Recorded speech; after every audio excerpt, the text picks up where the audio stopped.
একটা মেয়েকে মা হতে গেলে অনেক কিছু কষ্টের সম্মুখীন হতে হয়, সেটা সবাই জানো। তো আমাকে কী সম্মুখীন হতে হয়েছে পরে বলছি। আগে দেখো, সকালবেলায় আমি শুরু করলাম চা দিয়ে।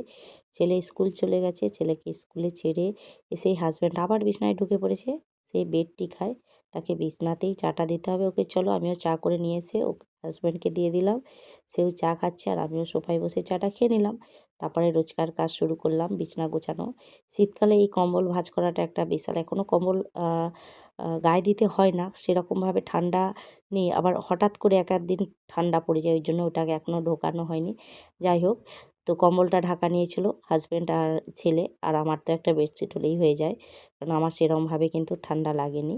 তো বিছনাটা আমি আগে গোছ করে নিচ্ছি। আজকে আমি সকাল থেকে ব্লগটা শুরু করলাম, একটা ছোট্ট মিনি ব্লগ। সবাই কিন্তু পুরোটা দেখবে বন্ধুরা। তো আমি বিছানাটা প্রথমে গুছিয়ে নিলাম। এই বেডশিটটা দেখছি খুব সুন্দর, এটার চারিদিকটায় এত সুন্দর রাবার দিয়ে মোড়া আছে, যেটা কিন্তু বেশি অগোছালো হয় না। তো বিছানাটা গুছিয়ে নেওয়ার পর দেখো, আজকে বৃহস্পতিবার, ঘর ঘরটা মুছবো। তো এখানে ছোট্ট একটা রুমের মধ্যেই আমাকে সব কিছু সাজিয়ে রাখতে হয়। এবারে একটা রুম হলে সত্যিই খুব অসুবিধে হয়ে যায়। তো আমি সব কিছু কী করলাম, সোফায় তুলে দিয়ে নিচটা ক্লিন করব, ক্লিন করে মুছে দেবো। ওই জন্য মুছে নিচ্ছি আর কি।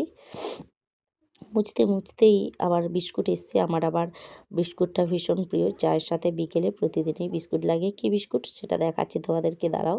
আগে বিস্কুটটা নিয়ে আসি। এই দেখো, এই কটকটি বিস্কুট। বিস্কুটগুলো আমার ভীষণ প্রিয়, আমার সন্ধেবেলায় প্রতিদিনই লাগে চায়ের সাথে আমার। তো বিস্কুট, ঘরটাও মোছা হয়ে গেলো, বিস্কুট রেখে দিলাম। এরপর চলে এলাম বাথরুমে জামা কাপড় ধুতে। জামা কাপড় ধুয়ে মেলে নেব। তো আমার এই ছোট ছোট ভিডিওগুলো তোমাদের কেমন লাগে বন্ধুরা জানাবে।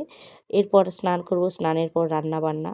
আর ওই যে দেখছো ওইটুকু ঘর তাও কিন্তু আমাকে ডান্ডা দিয়ে মুছতে হয়। কেন? ওই যে বললাম, মেয়েদের মা হতে গেলে অনেক কষ্ট সহ্য করতে হয়।